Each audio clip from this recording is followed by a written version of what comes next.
Well, hello, and thank you for joining us for today's Lunch and Learn. I am pleased to have Allison Acevedo with us today. Allison is the Director of the Office of Environmental Justice in the Department of Environmental Protection. So Allison, welcome. Hello, welcome. Thank you. Excellent. Welcome everybody out there. So excited to have you here with us. As is typical, what we do on the Lunch and Learn is you and I will have a conversation. I have some questions, but if the viewers have a question, they'll post it in the chat box, and I will monitor that and post the question to you. Okay. Yep. So let's start with a very basic question, and that is, what is environmental justice? Can you define that for the viewers? Sure. Well, we have a Pennsylvania state definition of environmental justice. So just wanted to kind of frame that is used by our office in the Office of Environmental Justice, specifically in the Department of Environmental Protection. So our environmental justice definition, which we kind of borrow a little bit from the federal EPA definition, is that we want to ensure that there's fair treatment and meaningful involvement for all Pennsylvanians as it relates to policies, policies, practices, or any initiatives or activities that we do in the office. So at this point, our focus on environmental justice has been on this fair treatment, which involves equity, and meaningful involvement, which really involves access to information and resources. We want to think about, though, one of the things that we want to think about, our definition has traditionally been used for trigger permits for this environmental justice policy, public participation policy. So we want to think about how we look at environmental justice in a way that gets at a broader definition that sits within the environmental justice policy, but then also we want to think about these tenets of fair treatment and meaningful involvement, to think about issues like equity when we talk about fairness, but then why some of the injustice and why some of the unfairness has happened. So we're thinking about our definition that we have, but then really thinking about how to get to some substantive and tangible supports for communities, and then really thinking about addressing some of the reasons behind why some of the injustices have happened. Okay.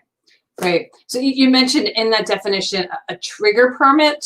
I'm not sure that I'm familiar with that terminology. We have an environmental justice public participation policy in our office, and that public participation policy really allows or outlines with certain permits in the Department of Environmental Protection. There are certain, if you can go to the website under public participation, thank you, and go to environmental justice, and that's our office. So we have an environmental justice public participation. So there's a public participation tab there, and the Office of the public participation policy. So the public participation policy, excuse me, it really sets the framework for enhanced public participation in environmental justice areas. And those areas are defined as 30% people of color and or 20% low income. So right now, about almost 30% of the state's population is within environmental justice areas. But there are certain permits that are outlined by the program areas that provide additional participation and additional outreach from our office. So if there's a permit that's identified, it's called a trigger permit, then we go and support communities, and we do additional outreach, maybe additional meetings, maybe additional notice, depending on what the community wants or what it wants us to do. And oftentimes we make connections with the community and additional resources. So if a community, if a permit is applied for and it correlates to a community that is part of the environmental justice areas that you just outlined by definition, then that would pop up as, additional outreach might be needed. Yeah. Am I understanding that correctly? Yes, additional outreach. And then sometimes there are communities that are within the perimeter of the environmental justice areas that we may opt in to provide additional support and resources. And then there are just some situations that may warrant additional support or have a huge amount of community interest that involve those particular communities, but other communities that may say they're environmental justice communities or recognize themselves as such in certain vulnerable communities. So, for instance, we had a situation with a permit that happened in Western Pennsylvania, and there were several community members. It was an environmental justice community, but the permits hadn't moved through the process to actually go through to be recognized and move forward as trigger permits yet. And in all of them were not trigger permits, but because there was so much community interest about this project, then we had an outside informational meeting and hosted a meeting with the applicant, with the community, with people who were interested, and DEP, and really gave them information about the project and not just focused on one permit. That we were able to focus on the entire project and the scope of permits. Excellent. That sounds like it would be very informative and helpful. It was really helpful. I mean, everybody didn't agree with what the project was, but it was helpful to get the information out to the community. Excellent. Now, I'm going to jump ahead to one of my questions, because you said about 30% of Pennsylvania falls within an environmental justice community based upon the definition. Is that limited to any particular part of Pennsylvania? Nope. Nope. So if you go to the website, it should list. It should provide a map, but that's a current policy. We're in the process of revising the policy. But if you look at the environmental justice public participation and go back to that public participation tab, if you go there and then you go down to look at the environmental justice areas and the public participation policy and continue to move forward and scroll down, I think that's it. So if you can see the map now, so it's like located all across the state. So the map is going to be even richer. So right now, the environmental justice areas are based on census tract, and we want to define them by census block group. So there'll be even more areas. So we're almost at 29%. We're going to move to almost 33% of the population to be in environmental justice areas. So one thing you notice from that is that there are urban areas as well as rural areas. So environmental justice areas, contrary to what some folks believe, that they're all in urban areas, but even thinking about the guidelines that we have that are based on those criteria, but generally looking at vulnerable populations, we're thinking about communities that have traditionally lacked access to information, lower income communities that may not have the resources to get to and connect with the Department of Environmental Protection. Where we think about communities that have traditionally or historically faced environmental harms or risks. So those communities could be in urban areas or in rural areas. So a lot of economically devastated populations are in rural areas. And so there's a mix actually of urban and rural. So we don't have the data to say how many urban, how many rural, but our work spans both all areas. Yeah. And potentially populations that weren't empowered to speak out on their own behalf. Yes. And there's so many, and many of as I'm going across the state and kind of connecting with communities, it's just interesting. Some people weren't aware of the Office of Environmental Justice. Some people weren't aware of DEP. So just allowing folks to help with empowerment, because I think, they empower themselves, but just helping with the empowerment is really significant, and being able to see people connect to the government. So as you're seeing that data point that environmental justice areas cover, those green spots cover all parts of Pennsylvania. It's pretty well speckled around. Yep. Throughout the state. Yeah. Well, you mentioned that people didn't know about the Office of Environmental Justice, and perhaps they didn't even know about DEP. But what sparked the Office of Environmental Justice within DEP?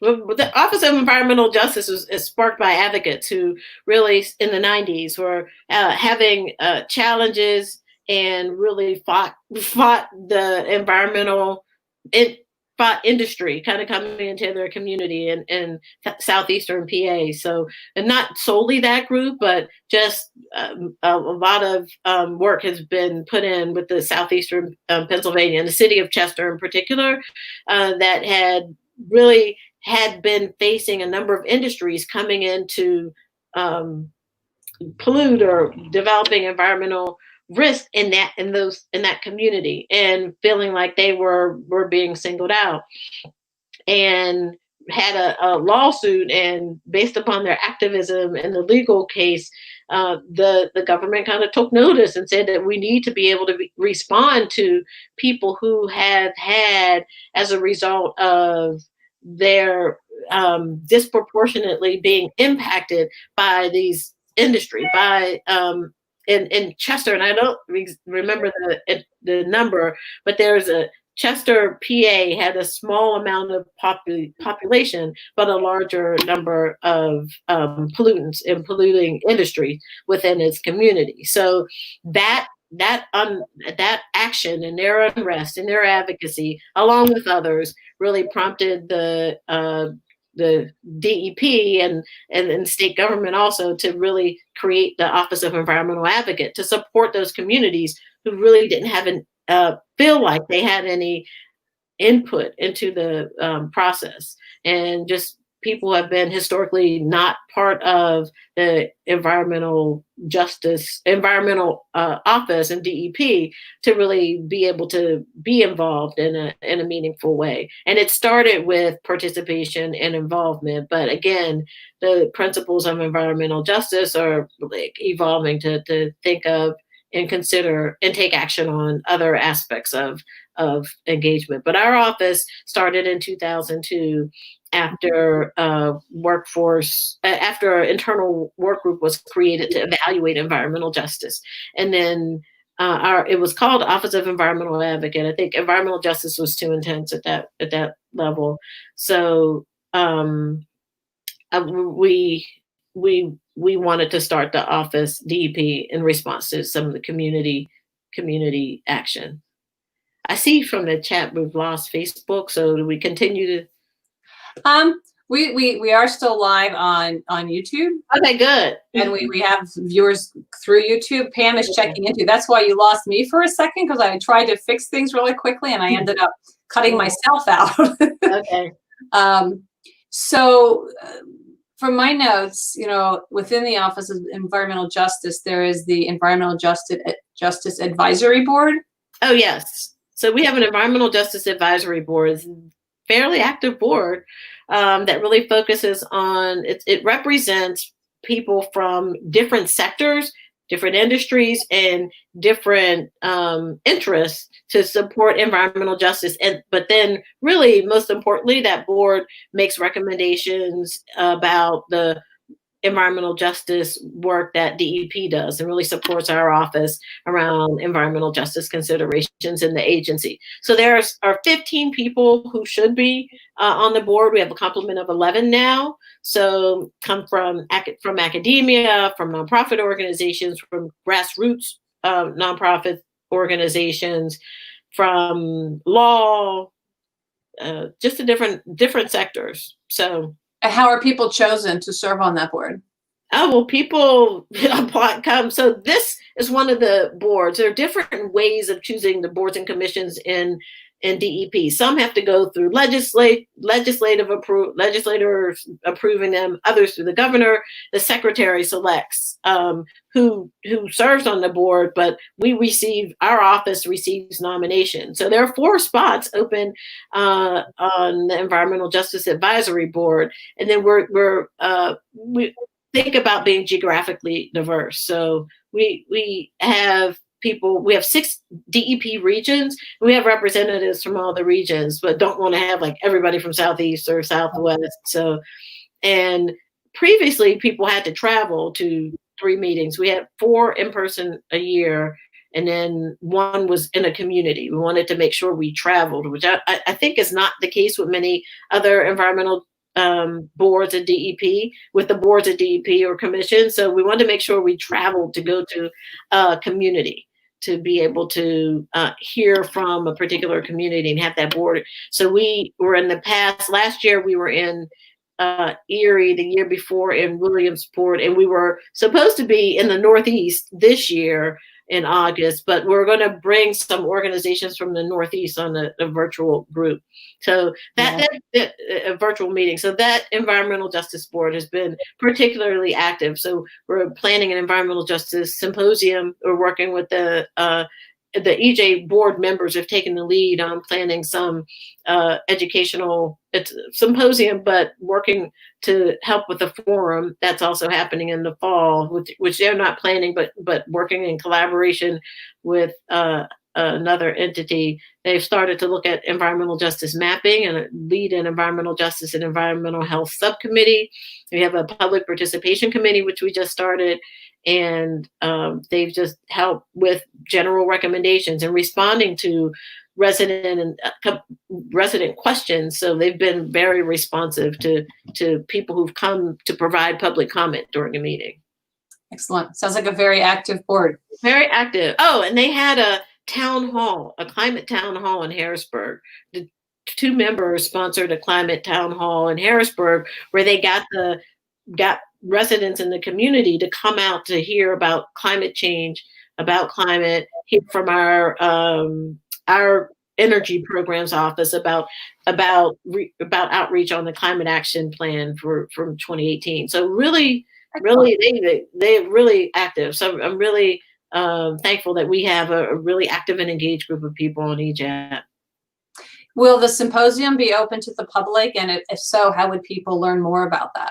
So the symposium was originally this year, so we're still working through some things that we thought we were going to do it this year, and then we're going to plan it next year. But of course, so that's one of the things that we're particularly concerned about is being able to engage and work with the public to have them to have people actively participate. So yes, there'll be just check our website periodically because we haven't announced anything because we had some hiccups because of COVID-19. So we've had to we had to shift a lot of things, but we hope to, once it gets planned and we refigure everything out, we hope to have places where if it's ever in person, simulcast or live streamed plus being in person. And we're trying to find sites throughout the state that people can come in if that happens again, to come in person, but also live stream. So yes, it will be open, and we're hopefully having several in-person sites. So we had an environmental justice symposium, or not sure if it was conference, I think in 2009. So about 10, 11 years, or maybe 12, or whatever we get it. Time is flying, isn't it? Time is flying.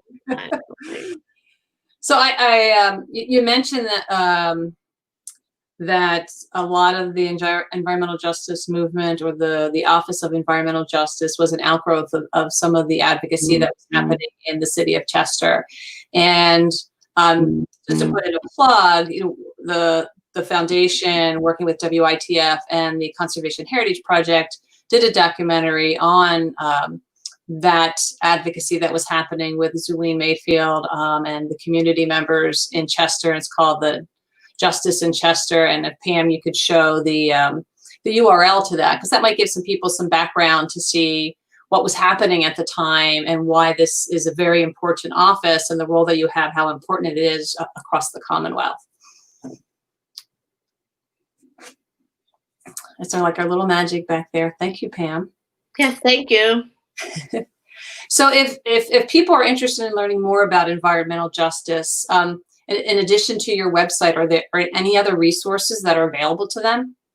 Yeah, so there are a lot of resources that are available to environmental justice. One of the things about environmental justice, one of the things I urge people to do that's not like a particular resource is get connected with some of the organizations in communities across Pennsylvania that really focus or address environmental justice. So there's not, which was interesting to me, and I'm newer to the environmental justice field. I've come from like advocacy and nonprofit organization.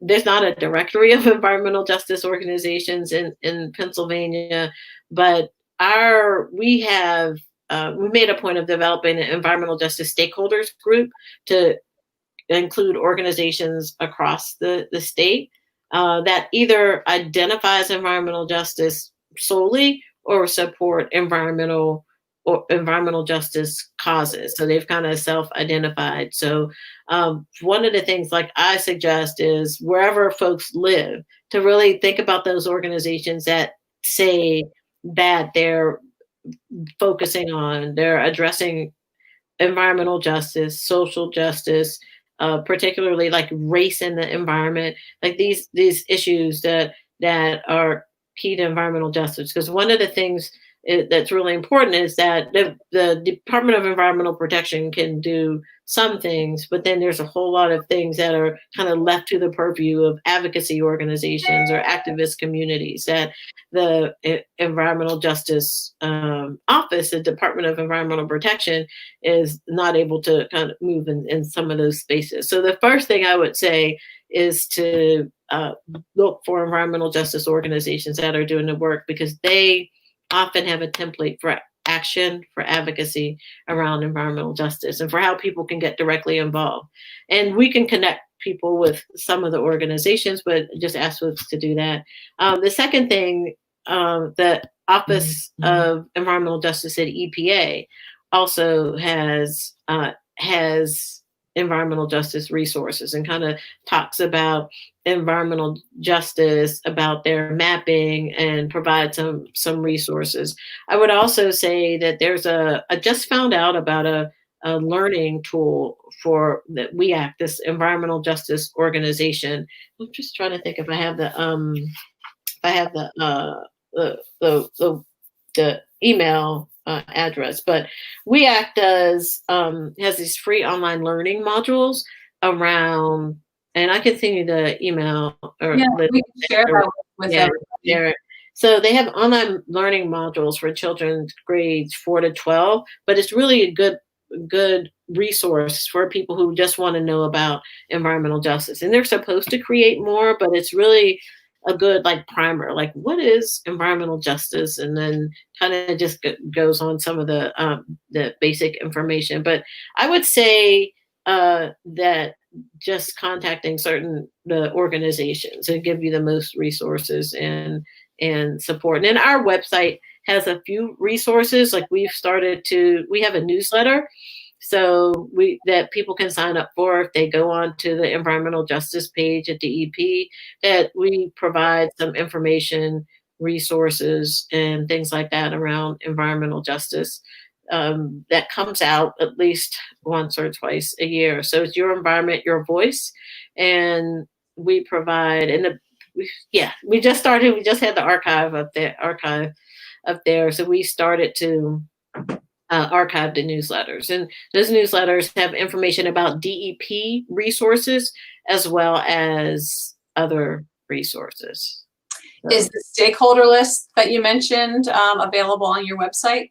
No, we have like a lot of different, we probably have hundreds of stakeholders, and then we have a few groups. So we'll ask them, because I'm not sure if they're like, oh, we want to be listed on your DEP website. I'm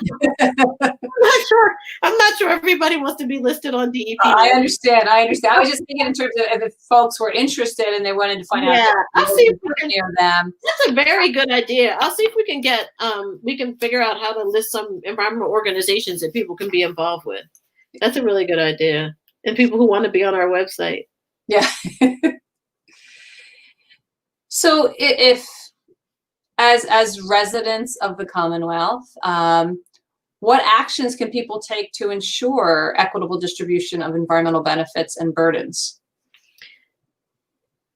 That's a really good question. So one of the things people can do is to ensure that their voice is heard, is to really show up at DEP and opportunities where we invite public comment and invite public participation.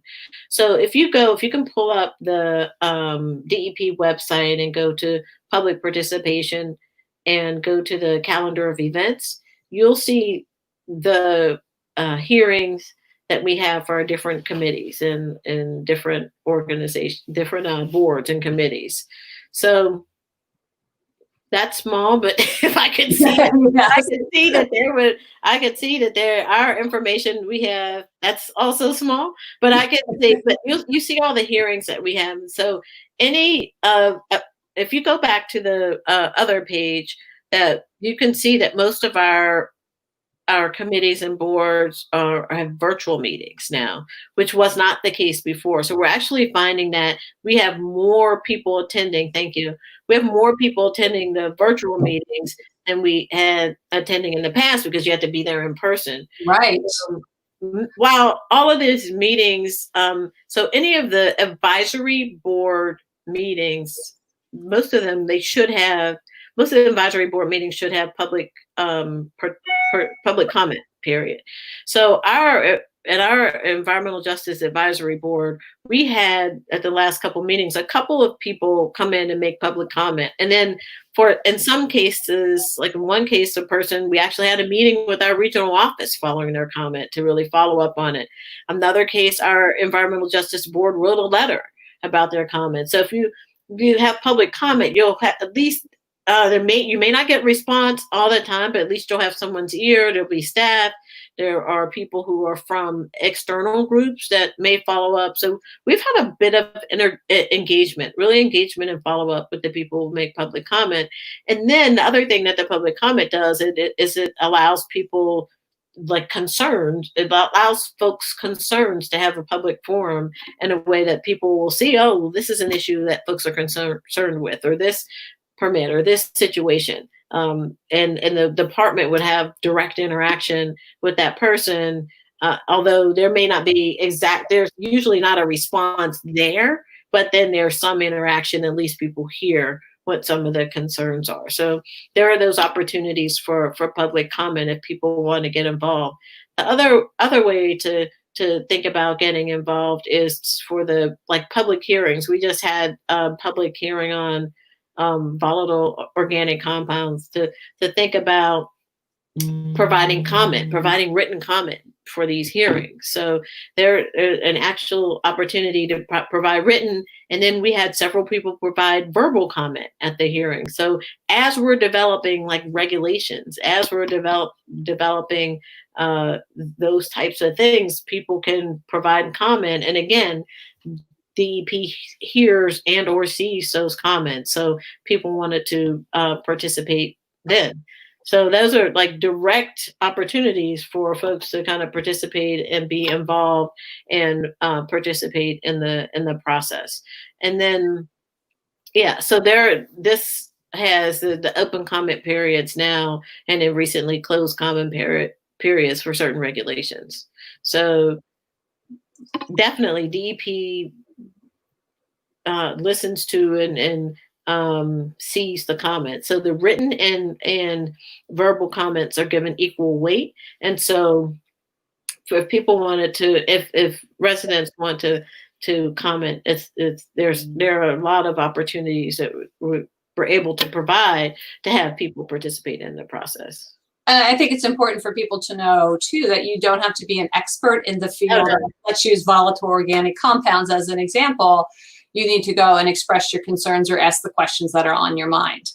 Exactly. So anyone can come. There is a requirement, I think, with the new virtual piece, that people live in Pennsylvania. So we're not getting a whole lot of people who have outside interest in having them participate.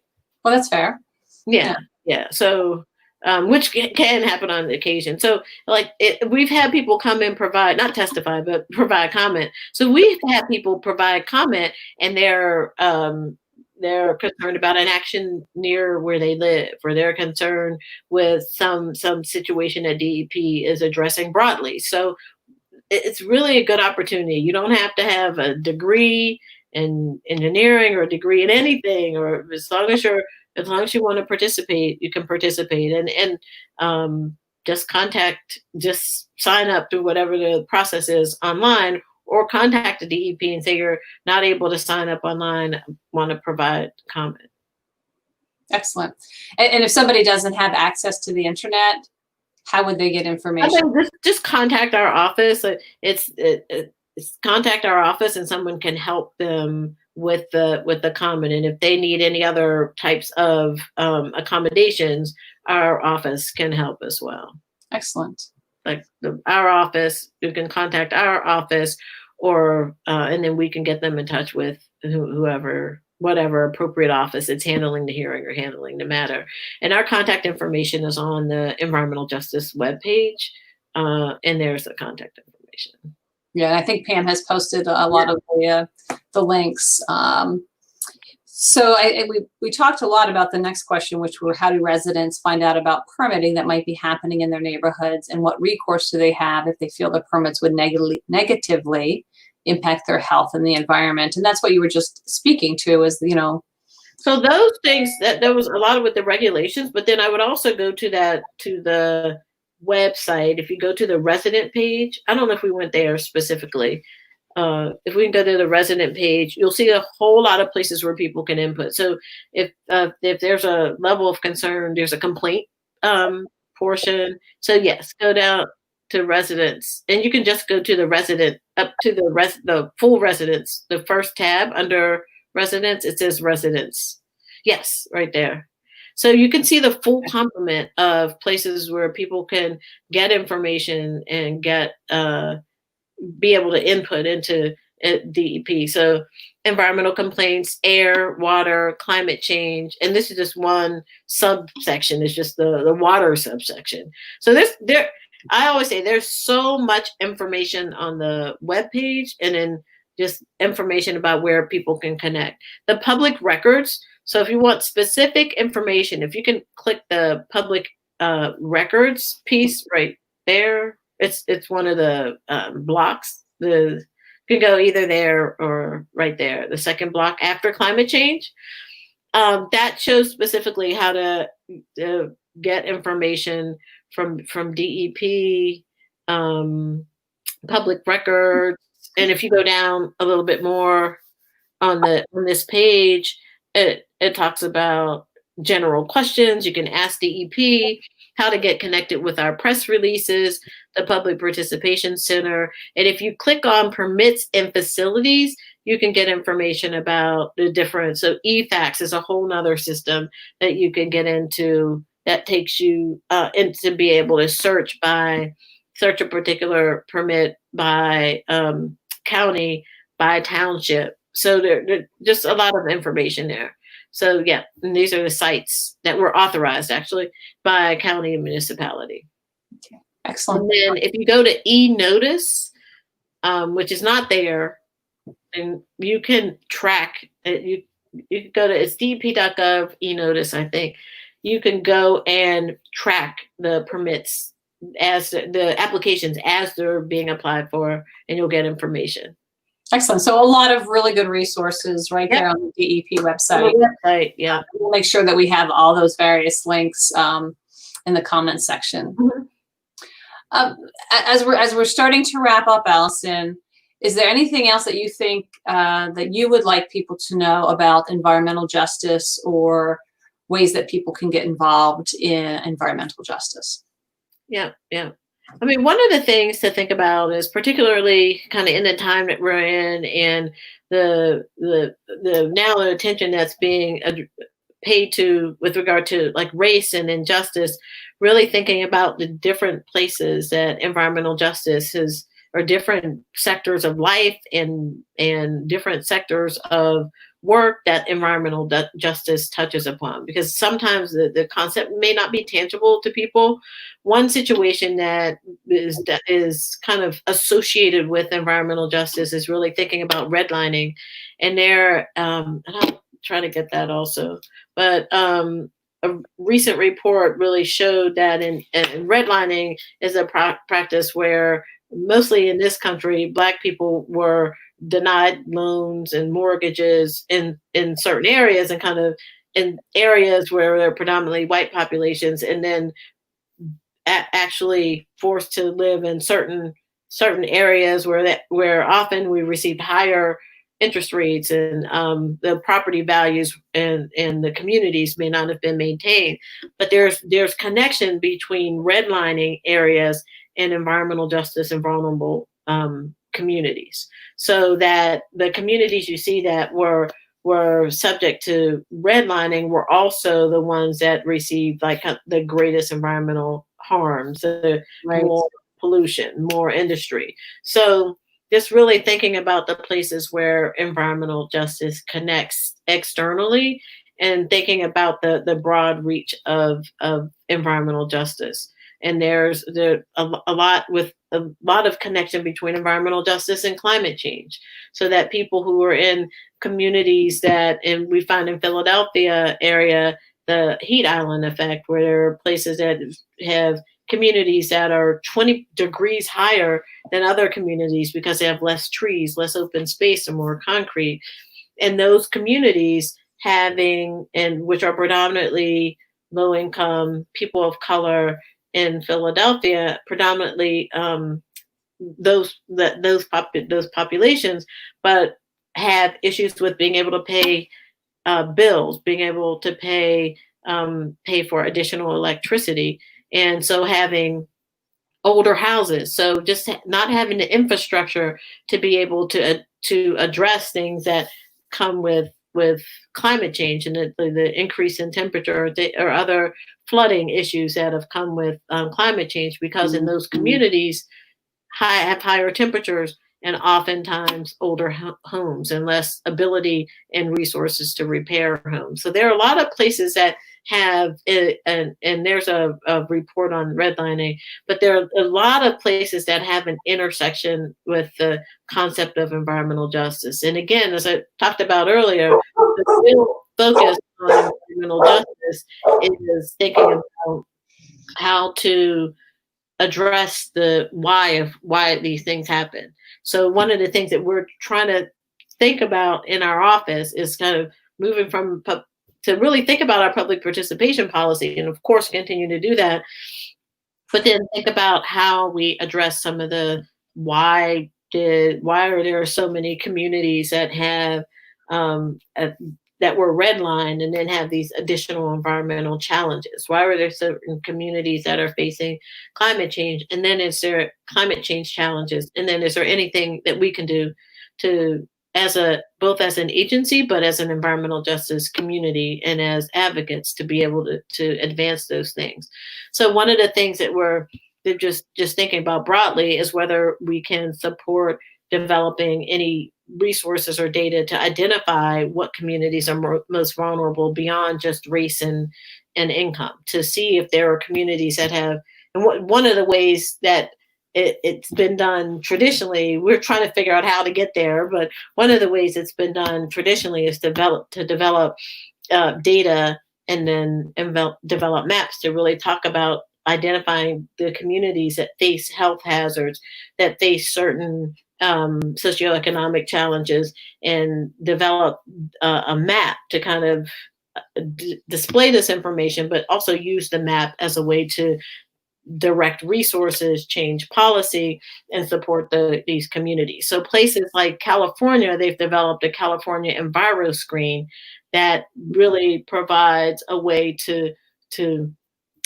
dictate what communities need support, and what environmental policy should support those communities. So with their climate work, they're able to direct resources to certain communities that they have data on that show that they have certain challenges, both in the way of health, environment, and then socioeconomic factors. And similarly, in Washington State, they've developed an environmental justice, and Cal Enviro Screen is used traditionally to direct resources now to certain communities, particularly in their transportation and climate planning and investments. And then the Washington State Environmental Health Disparities Map is also another map.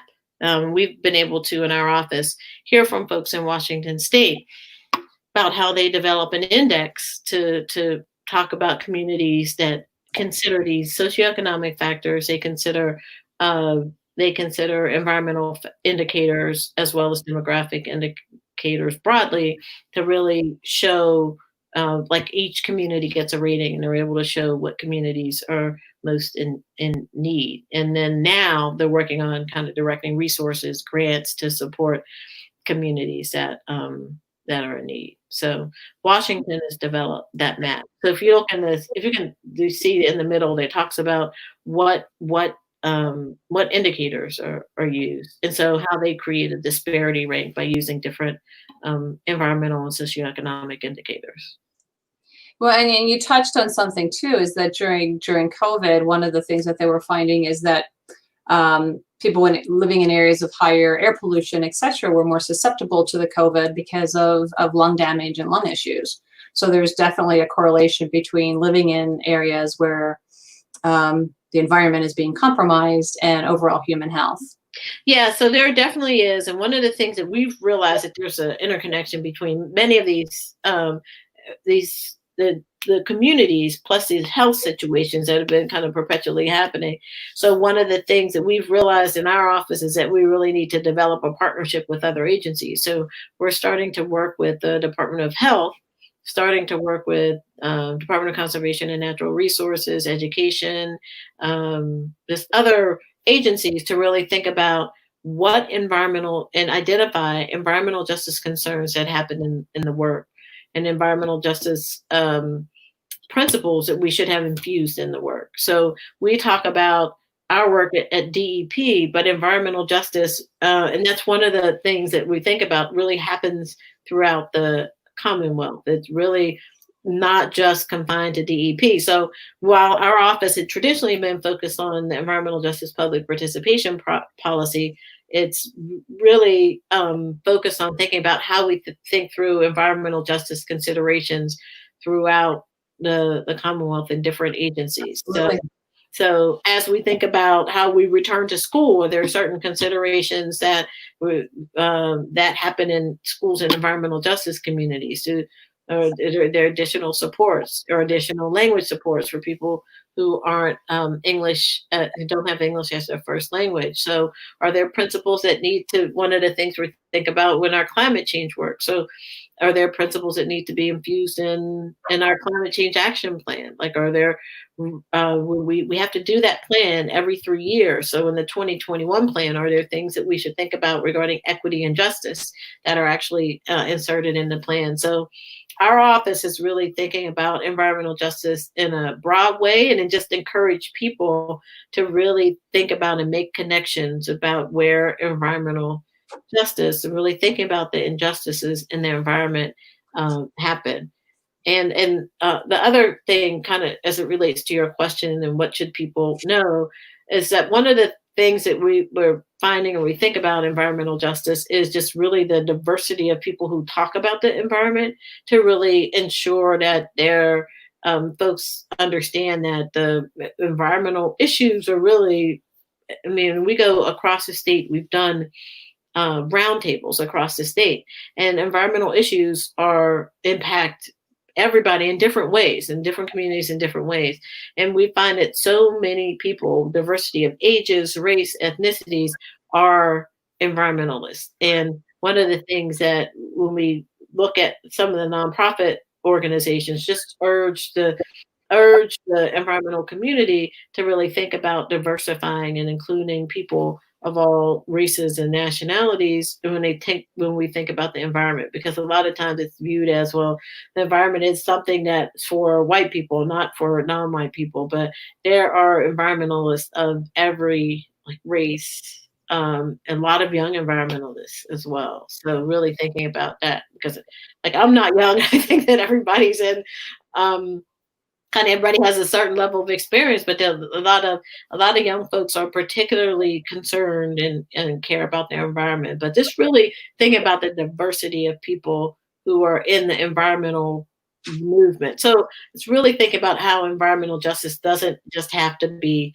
in a space, that environmental justice principles get incorporated into principles around the environment. And then, of course, having also as that follows, as that happens, having more diverse voices at the table in leading the environmental movement also. Yeah, I think that's a very good goal that we all have, and you know, all of our lives are touched by the environment, and they might be touched in different ways at different parts of our life. But I agree, and you may not even be an environmentalist, but you are. You know, is what you're advocating for, what your concerns are, because we can define environmentalist in so many different ways.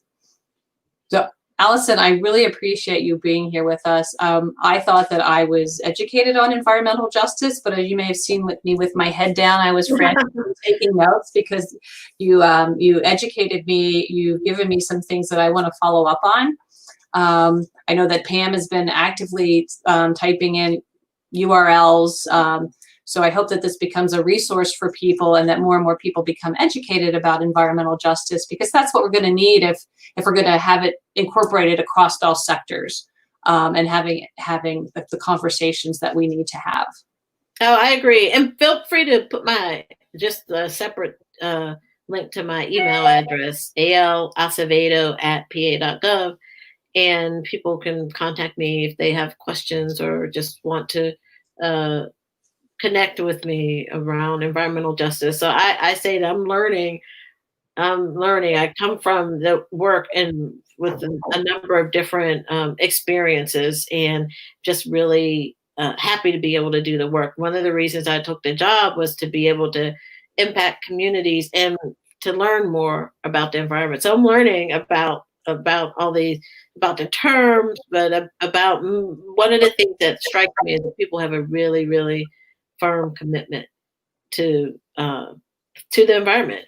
It's just like urban, rural, like people are so committed. And so this is a good space, like a DEP, people are so committed to the environment. So I'm just happy to be working at a place that are committed, happy to be in this field, and just really want to lift up environmental justice.